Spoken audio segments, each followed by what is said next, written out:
Alhamdulillah, wassalatu wassalamu ala rasulillah wa ala alihi wa sahbihi wa sallim. Amma ba'd, wa man yabtaghi ghayra al-islam dinan fala yuqbala minhu wa huwa fil akhirati minal khasirin. Amma ba'd, wassalamu alaikum wa rahmatullahi wa barakatuh. Adúpẹ́ fún Ọlọ́run ọba Allah subhanahu wa ta'ala, àti ìkẹ́sẹ̀ ìgẹ̀ fún Ànábì sallallahu alaihi wasallam, òpin fún gbogbo àwọn ànábì Ọlọ́run ọba, òpin fún gbogbo àwọn òjíṣẹ́ Ọlọ́run ọba. Ìkẹ́ Ọlọ́run ọba ọmọ bá Ànábì sallallahu alaihi wasallam, àwọn ará ilé ànábì, àwọn sàhábà rẹ̀ àti àwọn tí wọ́n tún máa tẹ̀lé títí ànábì tó fi di ọjọ́ ìgbẹ̀ǹde. Inshallah ta'ala, kí a tó máa bá ọ̀rọ̀ wa lọ, adúpẹ́ fún Ọlọ́run ọba tó ṣe wá mùsùlùmí, a sì kí àwọn tí Ọlọ́run ọba lò ní sábàbù fún wa láti mọ ọ̀tún yàtọ̀ sósì, àwọn tó ṣe pé àwọn ni Ọlọ́run ọba lò ní sábàbù láti jẹ́ àmọ́ yìí pé ìta wà lórí rẹ̀ yín tọ́jú ni. Abẹ́ Ọlọ́run ọba àdánwò aburú kí Allah subhanahu wa ta'ala kó mọ̀ bí kan wọn. Nípa comparative study, late Sheikh Ahmed Didat, abẹ́ Ọlọ́run ọba kí Ọlọ́run bá ṣe àforíjì gbogbo ẹ̀ṣẹ̀ wọn fún wọn, kí Ọlọ́run bá kó dákun kó bá ṣe àlìjánnà ní ibùdé sí wọn. A sì kí gbogbo àwọn àfáà wa, gbogbo àwọn olùmọ̀ wa, kí Ọlọ́run bá kó bá kí gbogbo wọn. Sheikh Hussaini Yusuf Mabera, olùkọ́ àgbà fún wa ní Nàìjíríà bíbà, àbí Ọlọ́run bá Allah subhanahu wa ta'ala kó bá tọ́ wọn sí lórí ibi tí wọ́n bá kú sí, kí Allah subhanahu wa ta'ala bá ṣe dáadáa fún wọn. Gbogbo àwọn olùkọ́ comparative tí wọ́n dúró lórí Ọlọ́run bá sọ, ànábì sọ, tí wọ́n yìí dá irọ́ papọ̀ mọ́ọ̀tọ́, àké gbogbo wọn tó fi dórí Malam Yusuf Adepoju of Academy, àbí Ọlọ́run bá kó bá ṣe àlékún mọ̀nà fún wọn, kí Ọlọ́run bá Allah subhanahu wa ta'ala kó sì mọ̀ sí wọn lọ́nà wọn.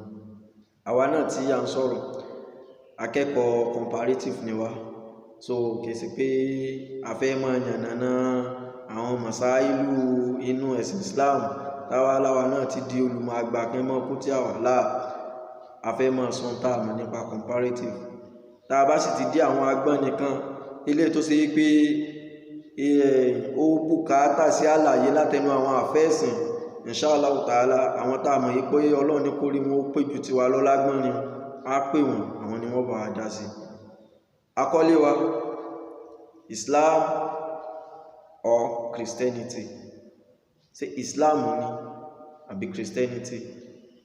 Ọ̀pọ̀lọpọ̀ ọ̀rọ̀ láti ti síwájú nípa Ànábì Isa alayhi salatu wassalam, bí àwọn kan ṣe gba wèrè ìròyìn nípa mọ́ pé ní Ọlọ́run ọba ẹlẹ́dàá wa. Wọ́n gba àwọn wèrè ìròyìn láti mọ́ pé Ànábì Isa ní nǹkan tí ò pera rẹ̀. Ìfún ta bá wo ìwé ọwọ́ tí wọ́n gan, gbogbo àwọn nǹkan tí wọ́n ń so mọ́ Ànábì Isa alayhi salatu wassalam, kò sí nǹkan kan tí Ànábì Isa pera rẹ̀. Ṣùgbọ́n ọ̀rọ̀ ẹ̀sìn wọ́n gbà kéèyàn máa fi ìkímọ̀ sí. Ànábì Isa, Jesus Christ, kò sí mùsùlùmí kan abadan torí rẹ̀ pé tó sì fẹ́ máa jẹ́ mùsùlùmí lódodo tí ò ní nígbàgbọ́ nínú Ànábì Isa Jésù. Yóò nígbàgbọ́ nínú rẹ̀ gẹ́gẹ́ bí ọ̀kan nínú àwọn ànábì Ọlọ́run ọba tọ́lọ́run ọba sàlẹ̀ sájù. Yóò nígbàgbọ́ nínú rẹ̀ ìpè ẹrú Ọlọ́run ọba tí ó sì rinlẹ̀ lọ́kàn rẹ̀ lódodo ní Ànábì Isa.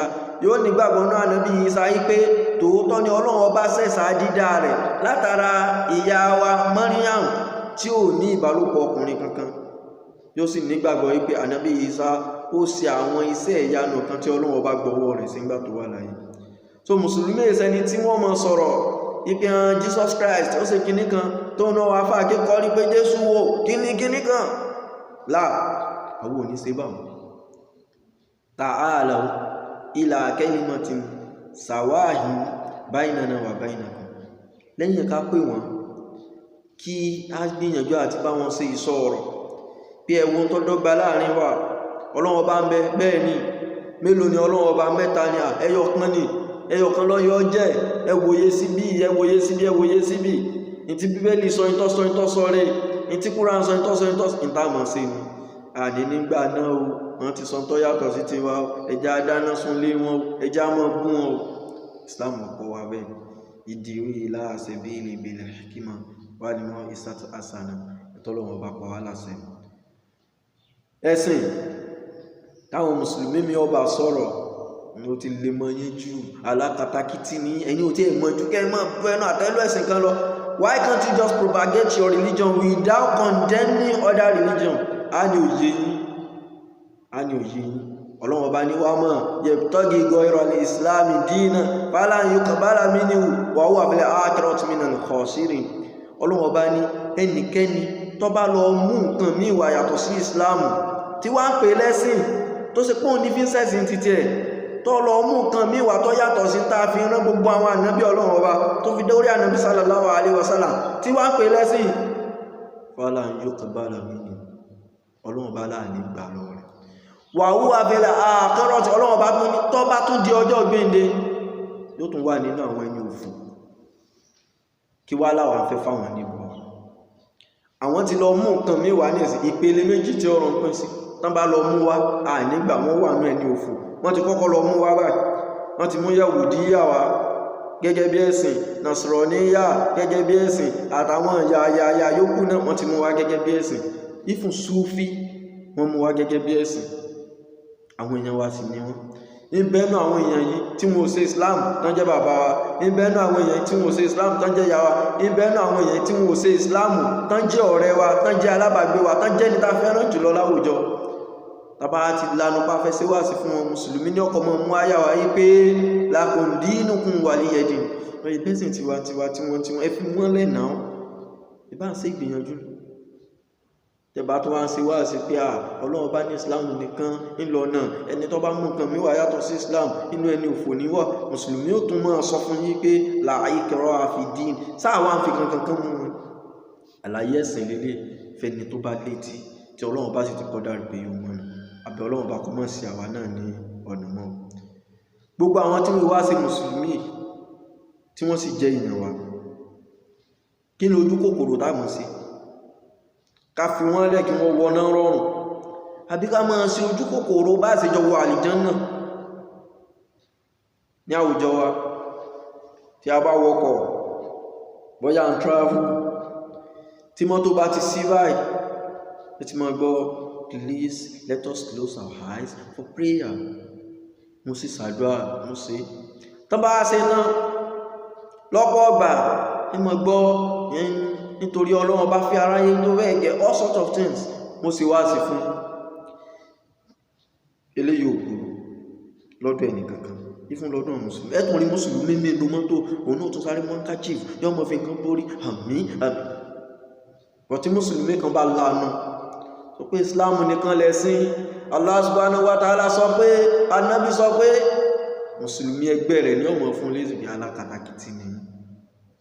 So ní tó fà ní pé àwọn èèyàn mọ̀ pàtàkì ẹ̀sìn wallahi torí tọ́lọ́run sì fi dá wa. Ọlọ́run bá ní wa ma khalaqtul jinna wal insa illa liya'budun. Nígbà Ọlọ́run bá dá wa nítorí ká lè sìn a sì lè sìn lọ́n láì mọ̀ nípa ẹ̀sìn. Ẹni bá nímọ̀ nípa ẹ̀sìn ni ọmọ bí ó sì sin Allah subhanahu wa ta'ala. Bó o láti wá mọ̀ sọ yí pé ká mọ̀ pé àwọn èèyàn nígbà tá a mọ̀ pé òun sí lójú ọ̀nà. Ẹ bá mọ̀ lọ àyà pé nígbà tá Nabi sallallahu alaihi wasallam tọ́lọ́run ránṣẹ́ kẹ́ mọ̀ sọ yí pé lakum dinukum waliyadin. Ìgbà tá mọ̀ lò ìnìgbà tí ṣẹlẹ̀ tó ṣẹlẹ̀ tí àyà yẹn fi sọ̀kalẹ̀ tí súrà yẹn fi sọ̀kalẹ̀ nígbàtí wọ́n ní ká Nabi sallallahu alaihi wasallam kó mọ́ bá wọn ṣe ìjọsìn tàwọn fún ọdún kan káwọn ní o lè mọ́ bá ṣe tiẹ̀ fọ́dún míì kí wọ́n mọ́ ṣe ní wọléwọ̀de láwọn bá forí balẹ̀ fóòsà díẹ̀ látún lọ mọ́sálásí díẹ̀ ìgbà yẹn láwà pín gààrí bọ̀ ká mọ̀ sí ìgbìyànjú yí pé àwọn táàmù pé wọn ò sí lójú ọ̀nà ká pé wọn ká sí ìgbìyànjú ó ti dàrú máwọn mùsùlùmí mi lọ. Kódà ó tún burú débi pé àwọn mùsùlùmí mi wọ́n ní mọ̀lẹ́bí tó jẹ́ náà sọ̀rọ̀ tí wọ́n ó sì máa fi rinlẹ̀ yí pé kò sí tó burú ojú ọ̀nà làwọn náà wà ẹ jẹ́ wọ́n máa ṣe tí wọ́n. Àwọn mùsùlùmí mi wọ́n ní bàbá tó ṣe pé adarí ìjọ kan ni tán bá tán wá fẹ́ sọ ìkórè àbí nǹkan kan wọ́n ó tún pín lẹ́tà fáwọn mùsùlùmí ọ̀rẹ́ wọn pé ẹwà adájí mọ̀ fẹ́ ṣe kìíní kan ní church wọn àwọn náà tún lọ lẹ́yìn bá sí wá sí pé ẹ mọ́ lọ ẹ mọ́ ṣe kìíní kan fún owó ní ẹ̀rí nǹkan àwọn alákatakítí nù. Tẹ́ni tó yóò kú sórí Islam bá kú Islam ò fún wa yọ̀ǹda, Allah subhanahu wa ta'ala fún wa yọ̀ǹda ká tó máa ṣe dùá fún wọn. Téèyàn kan bá wá kú nísìn ọ̀gọ̀rọ̀ àwọn tó máa ṣe dùá fún jù tí ó kú sórí Islam àwọn mùsùlùmí ni. Tẹ́ bá ní àkórí bá wọn ní àwọn alákatakítí wọ́n ti dé. Àbí Ọlọ́run Ọba kó bá fàwọn èèyàn wa mọ̀ náà, àlékún mọ̀ náà, àbí Ọlọ́run Ọba kó ṣe fáwa náà. Comparative study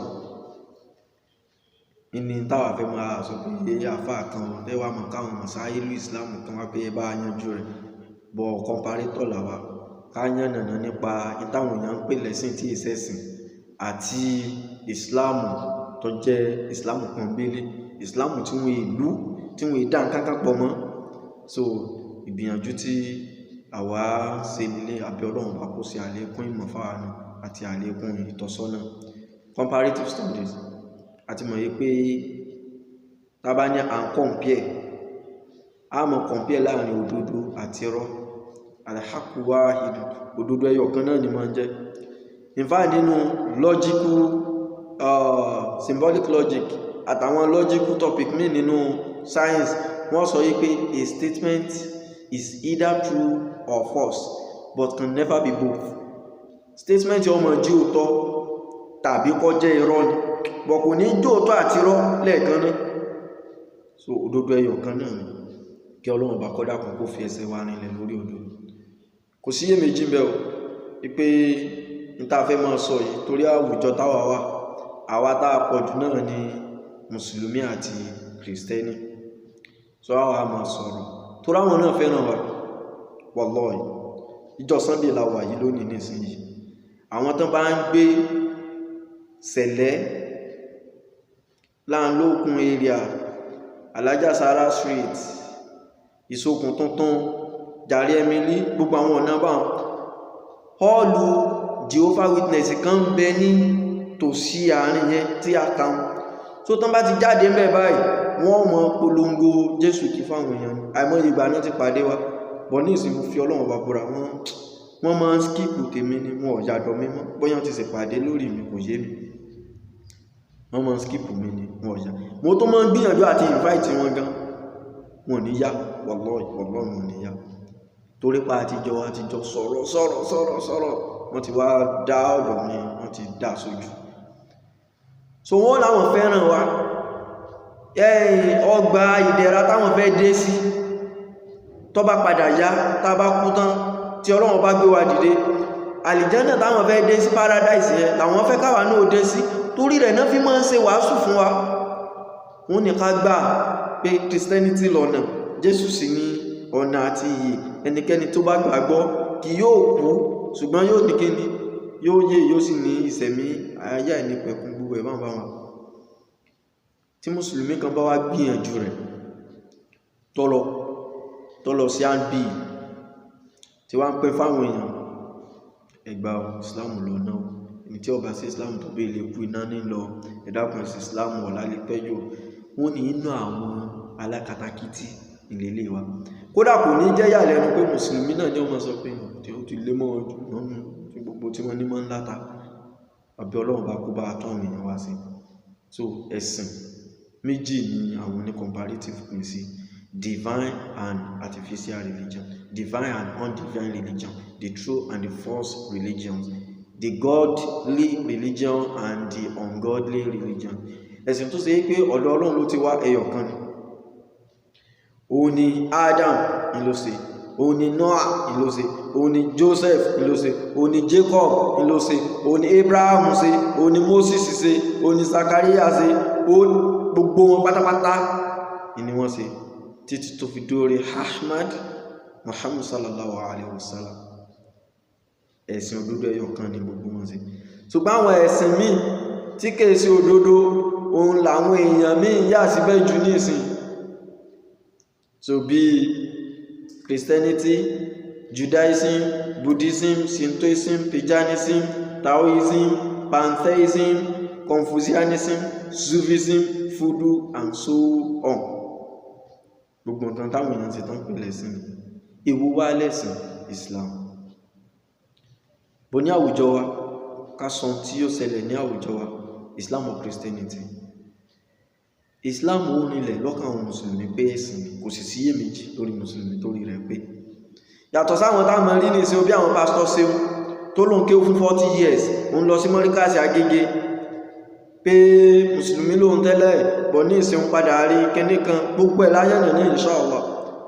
So Islam lẹ̀sìn lọ́dún Christian náà àwọn náà gbà pé Christianity ńlọ́nà ìwó wà ní ta'ala ila kalimatin sawa'in baynana wa baynakum a wà gbé wọn sórí òsùn ìwó wà lọ́jọ́ òdodo ní tí ó jẹ́ ẹ̀sìn yóò ní ìwé àtọ́nisọ́nà tó sì pé wọ́n pè ní religious scripture ní tí ó jẹ́ ẹ̀sìn yóò lè mú perfect explanation wà nípa Ọlọ́run ọba Allah subhanahu wa ta'ala God Almighty ní tí ó jẹ́ ẹ̀sìn yóò lè sọ láì takora wọn nípa àwọn nǹkan tó ti ṣẹlẹ̀ kọjá ní tí ó sì jẹ́ ẹ̀sìn yóò lè sọ tí ó mọ̀ ṣẹlẹ̀ láwọn àkókò kọ̀ọ̀kan nígbà tá a bá kọ́ta sàwọn nǹkan kan ní tí ó jẹ́ ẹ̀sìn tó bá ṣe dẹ́sìn òdodo wọn ṣùgbọ́n ẹ̀sìn tó ṣe pé irọ́ ni kí ni àwọn nǹkan tá máa rí ní tán fi máa ń polówó àwọn ẹ̀sìn tó ṣe pé irọ́ ni jù ó ní pé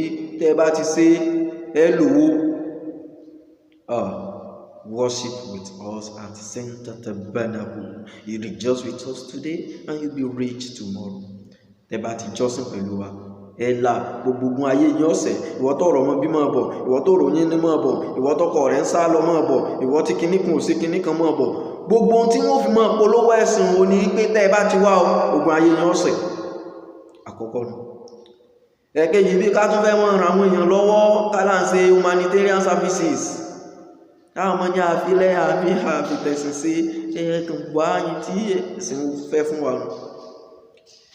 Ìwọ́n tó máa ń sọ̀rọ̀ nípa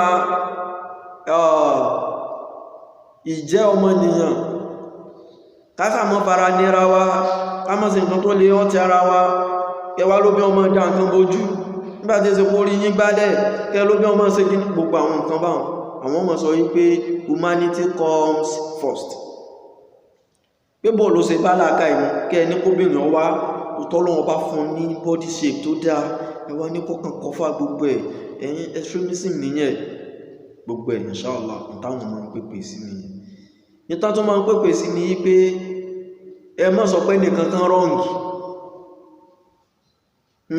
ẹ má sọ pé nìkan kan wrong ẹjá gbogbo wọn máa ṣe tó bá wù aláìsí pé nìkan ń bu ẹnu àtẹ́lù tẹ́nìkan kan ṣe bá sì máa dá wọn ẹ̀sìn tó jẹ́ irọ́ mọ́ inú dẹ́ ẹ̀sìn tó jẹ́ irọ́ táwọn kan máa pariwo pé rárá o Ògún lá fi búra lórí tó ṣẹlẹ̀ àwọn òní láwọn rí tó burú pẹ̀lú Ògún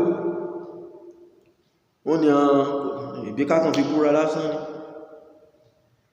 man kana halifa falyahlifa billah aw liyasmut tí bá rántí àdísì yẹn dáadáa tí ustaz wa kọ́ mistake sí lè wà nù tí mo sọ bá Ànábì sallallahu alaihi wasallam ní ẹnikẹ́ni tó bá fẹ́ búra nù yíò kó yá búra pẹ̀lú Ọlọ́run ọba nìkan àbíkọ́ dákẹ́. So gbogbo àwọn ilé mùsùlùmí ọmọ yìí pé òun ò gbọdọ̀ dánwò àìsí ìfirọ́ polongo ẹ̀sìn ọmọ lọ fẹ́ bí torí pé ó sì Islam ní tó bá ti sí Islam ọ̀rọ̀ ọmọ bí rárá Islam tó sọ pé ṣé nítorí pé ẹlẹ́ ti gbàgbọ́ Ọlọ́run bá sọ fún wa àwa ní dán yíwó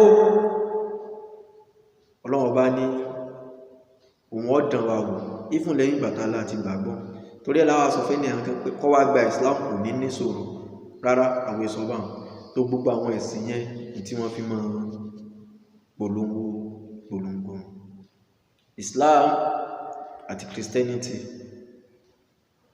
ní tí ó gbajúgbajà jù láwùjọ wa ṣùgbọ́n a rí pé wọ́n máa ń pè kan ní àbáláyé wallahi tá bá wo bí ọdún mélòó sí sin ẹ̀sìn tán máa ń pè ní ẹ̀sìn àbáláyé ó ti ń lo oko gbàgbé táwọn ènìyàn tí ẹ̀ràn tí ẹ̀mọ̀ dáadáa àwọn wá ti wòye pé ẹ̀yìn kí la lè fi mú yín o wọ́n wá lọ devise àwọn evil means tó ṣe yí pé owó ní wọ́n ló ní ìdìmọ̀ owó lówó wọ́n wá ẹgbó báwọn ọmọ yahoo ṣe pọ̀ nísìn so wọ́n ti lọ sàwọn science and technology dúdú wọ́n ti sé mọ́ra wọn tó ṣe yí pé tọ́mọ kan bá jọ ìwọ̀n lónìí ó lè kọ́lé in the next 3 months Ramon àti bá ṣe mọ̀nà ni ṣé yóò wá ṣé yóò ṣe bá. So Islam is not based on that. We don't propagate Islam with lies and deceit. A kì í polówó Islam pẹ̀lú irọ́ àti ẹ̀tàn. So gbogbo àwọn ẹ̀sìn tán bá ti ń ṣe lé pé àwọn tán ṣòro, àwọn bí abùkátà, àwọn sì kíní kan ká ti mọ̀ fúra. So bọ́n ti máa ń ṣe nù. Islam ẹ̀sìn tó wá láti ọ̀dọ̀ Ọlọ́run Ọba ni. So Christianity ẹ̀sìn tó ṣe wípé ànábì Ọlọ́run Ọba kankan ò lè sọ wípé ní tí mo ṣe ni. Táwọn ní ó sì lè rákọọ́lẹ̀ wípé ìtànàbí Ọlọ́run Ọba kankan ṣe ní tó ṣe ni. Ṣùgbọ́n tí a bá ti fẹ́ máa sọ̀rọ̀, a gbọ́dọ̀ máa sọ̀rọ̀ pẹ̀lú ní tí ó tọ́ tí ó sì ní nídìí kí a máa parọ́. Tán wá ní àyẹ́sà kí bí ọ̀rọ̀ tẹ́sán níbo lẹ́tìrí. Táwọn ní ìwẹ̀ bó ṣe yẹ kó rí nìyẹn. So bó ṣe yẹ kí ó rí kan. Ní àkótán introductory part wa, kí ni àwọn nǹkan tá fẹ́ máa pẹ̀kẹ́lù gan? Òun ni ìyàtọ̀ àti àwọn nǹkan tó yọ dọ́gba láàrin àwọn Mùsùlùmí àti Christian. Bọ̀ tó ṣe pé nítorí bọ́yọ́ náà ti jẹ́ àbí nǹkan míì ni àwọn èèyàn fi pa òdodo tì. In the book of John chapter 8 verse 32, Bíbélì ní ẹ̀yin ó mọ òdodo, òdodo sì sọ yín di kíni? Òmìnira. Bíbélì tún sọ pé kíni? Ẹ wá di ohun gbogbo dájú, kẹ́sì di etí sí òdodo. Islam òun là máa ń pè ní truth. Òun gangan ni òdodo tí à ń sọ, tí ò sí iyèméjì ńbẹ̀, tí ò sì sí irọ́ tó lè bì dànù. Kí ni ẹ̀rí wa tá a fi ní Islam nìkan lẹ̀sìn? Láríkà ní Quran chapter 3 verse 19, níbi tí Ọlọ́run Ọba Ẹlẹ́dàá wa ti sọ wípé inna dina indallahi al-Islam. Ọlọ́run Ọba ní dájúdájú ẹ̀sìn kan ṣoṣo wájú òun ní kí ni? Al-Islam. Òun ni ẹ̀sìn àlàáfíà ni. Ọlọ́run Ọba tún sọ nínú Suratu Al-Imran bákan náà, Quran chapter 3 ayah 85, Ọlọ́run Ọba ní wa man yabtaghi ìtàkàlẹ̀ kan, wa man yabtaghi ghayra al-Islam dina.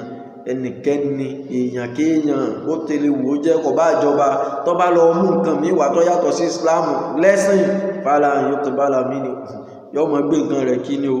Ọlọ́run bò ní gbà lọ rẹ̀ wa huwa fil akhirati minal khasirin. Tó bá tún di ọjọ́ gbèǹde, ọjọ́ tí Ọlọ́run bó kó gbogbo àjọ padà lẹ́yìn tá bá kú tán, Ọlọ́run bá nínú ẹni òfò ìnirú ẹni bí ọmọ wa. Ọlọ́run bá sọ Suratu Maida aya 3, Ọlọ́run bá sọ nínú aya yẹn, Ọlọ́run bá ní al-yawma akmaltu lakum dinakum wa atmamtu alaykum ni'mati wa raditu lakum al-islama dinan. Ọlọ́run bá ní ẹ̀rí ní òní yìí àti parí kíni àti bí ẹ̀sìn yìí fún un. Mo sì ti parí ìdẹ̀rẹ̀ ní Ọlọ́run Ọba lé yín lórí. Mo ti wá yọ́nú sí Islam kó máa jẹ́ ẹ̀sìn fún ẹ̀dí tí ẹ pọ̀. Àwọn Mùsùlùmí náà ní sọ̀rọ̀ pẹ̀lẹ́lẹ́ pé Islam gbogbo bá a ṣe mú wáyé pé dá Ọlọ́run ní dájúdájú ẹ̀sìn kan ṣoṣo wájú òun ní Islam. Ẹni bá mú nǹkan mi wá yàtọ̀ sí Islam, Ọlọ́run ní gbà lọ rẹ̀ láyé tó bá tún lọ́jọ́ gbèdé nínú ẹni òfò. Òní àti parí ìdẹ̀ra wa lé lórí, a sì ti pé Islam kó máa jẹ́sìn fún yín. Báwa ṣe mú wá nínú Quran yìí, kò sí inú ìwé mi tàn ti lè múrú ẹ̀wà láyé ipe táwọn ń ṣe ilẹ̀ sí. Ẹni bá lè mú wá kó sọ fún wa, ẹni bá lè mú wá kó sọ. Ẹ̀bùn ń bẹ, a máa pín ẹ̀bùn inshallah. Kò sẹ́ni kankan tó lè mú wá, bóyá nínú Bhagavad Gita ni o, bóyá nínú àwọn scriptures yòókù ni o, àbí nínú Bible ipe inna dina indallahi nasara àbí nasraniya àbí gbogbo ìjákujàku. So kò sẹ́ni tó lè mú wá. Káyé tanra wa, ẹ̀sìn kan ṣoṣo tí Ọlọ́run bá mọ̀ ní Islam. Òun lẹ̀sìn tí Jesus Christ alayhi salatu wassalam sí. Kí wá láàmú sọ lórí Islam àti Christianity? Kí ni ìgbàgbọ́ àwọn Mùsùlùmí sí Ọlọ́run Ọba? Kí sì ni ìgbàgbọ́ àwọn Christiani sí Ọlọ́run Ọba? Àwọn Mùsùlùmí ẹ̀sìn wọn náà ní Islam o, tí ó sì yé méjì bíbẹ̀. Àwọn Christian ẹ̀sìn wọn sì ní Christianity. Àwọn Mùsùlùmí gbàgbọ́ pé Ànábì Isa alayhi salatu wassalam ìránṣẹ́ Ọlọ́run Ọba ni o, ẹrú Ọlọ́run Ọba ni o, òjíṣẹ́ Ọlọ́run Ọba sì ni. Ọlọ́run Ọba sì fún ní tírà.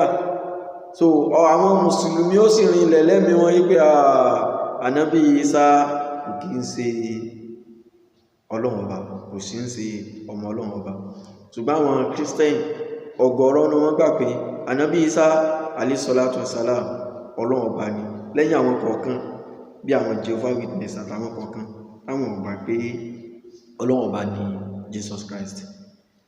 Àwọn mùsùlùmí tún gbà pé Ọlọ́run ọba ò bímọ, lam yalid wa lam yulad. Orin lẹ̀lẹ́mìí wa bàjẹ́ pé Ọlọ́run ọba ẹlẹ́dàá wa kò bímọ. Ṣùgbọ́n àwọn Christians àwọn sọ wípé Ọlọ́run ọba bímọ tó pọ̀. In fact, a máa gbọ́rọ̀ débẹ̀ nínú ọmọ Ọlọ́run ọba ni wọ́n ka Jesus Christ alayhi salatu wassalam. Àwọn mùsùlùmí torí wọ́n pé torí tá a fẹ́ sọ yìí, àwọn kan tán náà láwọn ń ṣe comparative àti ẹ̀mọ́ bí náà ti àmọ́ sùkúù tán lọ́n ti mọ̀. Èyí tá a fẹ́ sọ yìí, àwọn mùsùlùmí torí wọ́n pé àwọn gbà pé wà mọ̀ kọ̀tàlúhù wà mọ̀ sọ́làbù walakin subhanahu, pé ànábì Ìsá Jesus Christ Ọlọ́run ọba ní kò kú o, wọn ọ̀pá o, wọn ò sì kàn mọ́ àgbélébù. Àwọn mùsùlùmí torí wọ́n pé ńlásọ́ ní sì ń padà bọ̀ inshallah. So ṣùgbọ́n àwọn Christian àwọn sọ wípé Jésù ti kú lórí igi àgbélébù. Àwọn kan dámọ̀ pẹ̀kẹ́lú. Ìyá Ànábì Ìsá alayhi salatu wasalam, Mary, the mother of Jesus, the Muslim believe that she is nothing but a slave of Allah. Maryam, she was nothing than a slave of Allah. Ẹrú Ọlọ́run ọba ni ìyá Ànábì Ìsá alayhi salatu wasalam, kò kí ń ṣe nǹkan mi o. Ṣùgbọ́n apá kan nínú àwọn Nasara àwọn sọ wípé Maryam ìyá Ọlọ́run ọba ni. In fact, wọ́n tún gbé jọsìn fún òun gangan náà ní jọsìn tó ṣe pé Ọlọ́run ọba nìkan ló tọ́ sí. So a kàn sọ àwọn ilé láwọn kálíbà mọ́ àwọn ìyàtọ̀ tí ń bẹ láàrin Islam and Christianity àti àwọn nǹkan tí a mọ̀ tì síwájú tí a bá ti ń bá ọ̀rọ̀ lọ. Mùsùlùmí gbàgbọ́ tí ó sì yé méjì pé Ànábì Ìsá alayhi salatu wasalam, Jesus Christ, he was only sent to the Jews. Pé Ọlọ́run ọba rán sáwọn Jew ni. So ìgbàgbọ́ àwa mùsùlùmí nù. Nítorí Ànábì sallallahu alayhi wasallam, Ànábì Ọlọ́run ọba gan sọ pé àwọn Ànábì míì wá tó ṣe pé fámílì wọn lára wọn sí, àwọn míì wá tó ṣe pé ìran wọn, ṣùgbọ́n Ànábì sallallahu alayhi wasallam òun torí pọ́ jẹ́ òpin fún gbogbo àwọn òjíṣẹ́ Ọlọ́run ọba rán sí gbogbo ayé. So but àwọn Christian àwọn gbàgbọ́ yìí pé Jesus Christ was sent to the whole world. In fact, bó tiẹ̀ ṣe yí pé ìwé tí wọ́n gbé lọ́wọ́ gan inú ẹ̀ náà láti máa mú àwọn fact yẹn wá yí pé Ànábì Ìsá alayhi salatu wasalam kì í ṣe gbogbo ayé ni Ọlọ́run ọba rán sí.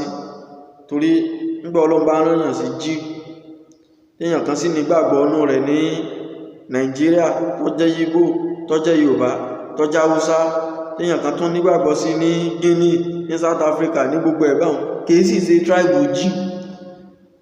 Àwa ni Ànábì Ìsá mọ̀ rí ó sáyarí ni a mọ̀ mẹ́nubà inshallah ta'ala.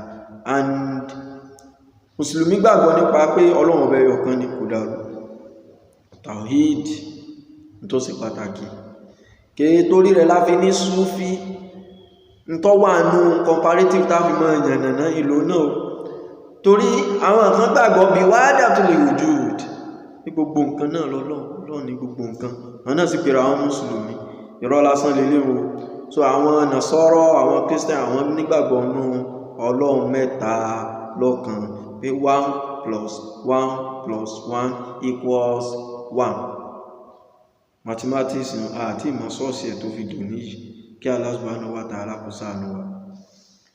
Àwọn Mùsùlùmí àwọn gbàgbọ́ wípé iṣẹ́ tá a bá ṣe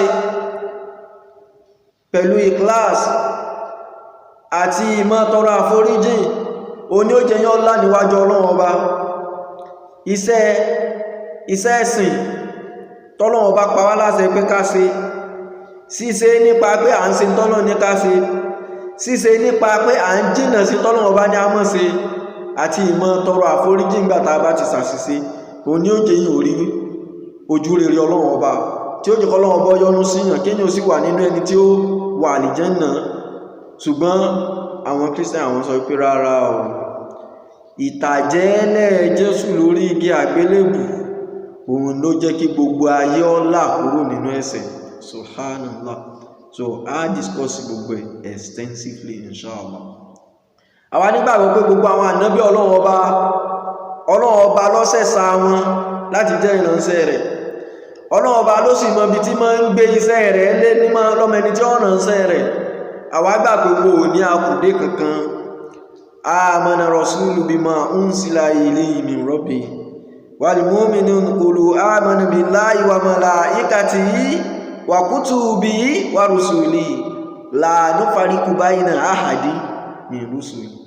Ọlọ́run ọba Allah subhanahu wa ta'ala ó ti ṣàlàyé fáwa àwọn òṣìṣẹ́ sáláàrin àwọn òjíṣẹ́ yìí, a gbà pé Ọlọ́run ọba ló fún wọn ṣẹ́, Ọlọ́run ọba ló rán wọn ṣẹ́. Wọn èyí sì ṣe èèyàn gánragánran, wọn èyí ṣe èèyàn bíi tiwa. Bí Ọlọ́run ọba náà ṣe ń sọ pé kánàbí ó sọ fún wa pé qul innama ana basharun mislukum yuha ilayya, èèyàn bíi ti yín lèmi náà, èmi kàn gba wáàyí ilèmi fi yàtọ̀ sẹ́yìn. So ìyàtọ̀ náà a lè lé mú tí ó fi di ọjọ́ gbẹ̀ǹde. Ṣùgbọ́n àwọn Nasara àwọn nígbàgbọ́ yìí pé gbogbo ànábì Ọlọ́run ọba làwọn gan lẹ́sẹ̀ lọ́rùn except Jesus. Pé gbogbo wọn wọn ò mọ̀ kankan, Jésù nìkan ni ó mọ̀. Mùsùlùmí sì gbàgbọ́ pé tòótọ́ kò síyèméjì o, Ọlọ́run ọba sọ̀kalẹ̀ At-Taurat, Injil àti Sufi Ibrahim àti Al-Qur'an alápọ̀nlé àtàwọn ìwé mi tó tún ti wá tọ́lọ́run ọba dákọ fún wa nínú Al-Qur'an pé dájúdájú Ọlọ́run ọba ló sọ̀kalẹ̀ o tó fi rán àwọn ànábì rẹ̀.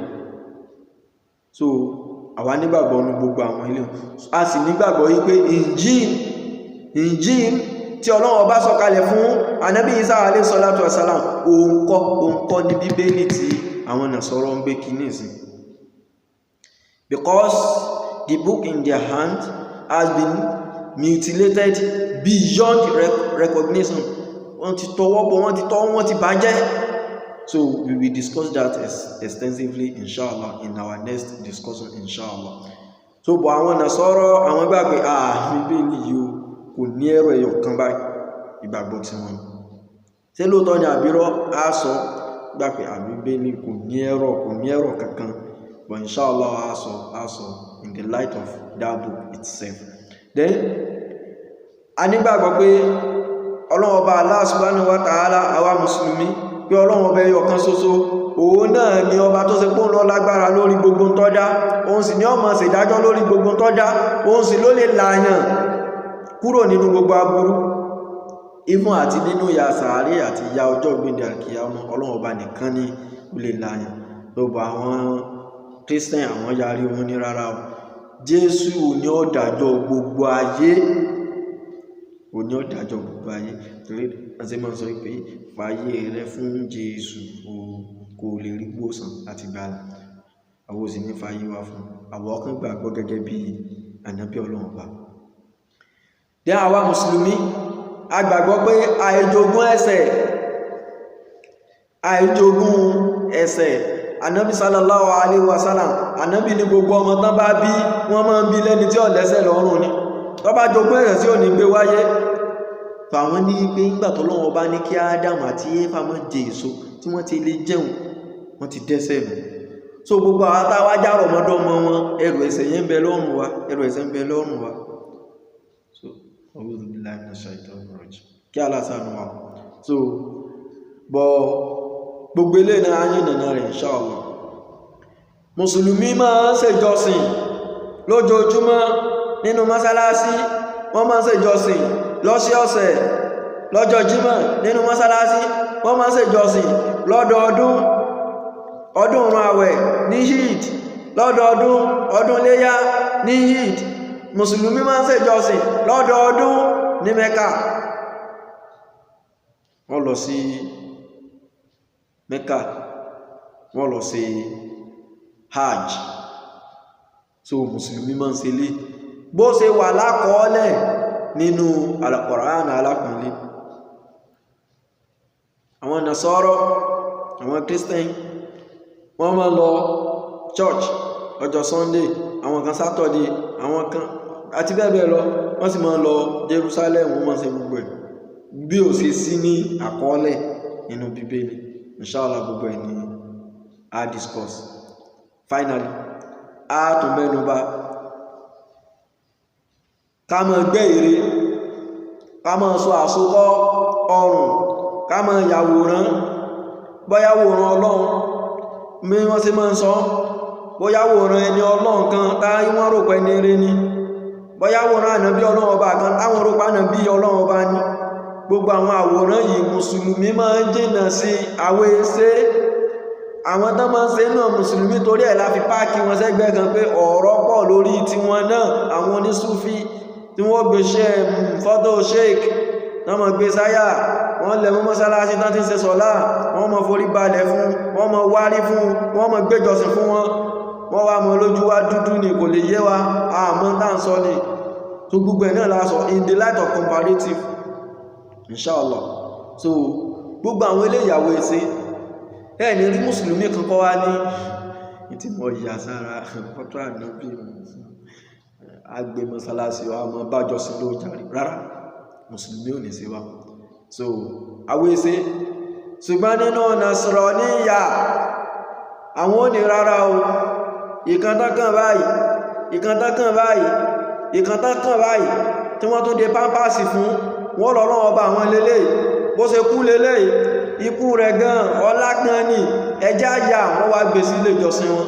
Gbogbo àwọn eléyìí ni wọ́n máa ń ṣe tó sì pé àrákọọ́lẹ̀ gidi kan fún, bóyá nínú Al-Qur'an alápọ̀nlé àbí inú ìwé tán ti ẹ̀ sọ pé ìwé náà ni, tó sì pé àwa gbàgbọ́ wípé ń bẹ́nu rẹ̀ ètò jẹ́ ọ̀rọ̀ Ọlọ́run ọba tí wọ́n kó wọ inú rẹ̀, ṣùgbọ́n tó pọ̀ jù ní the word of historians, ọ̀rọ̀ àwọn olùkọ́tàn.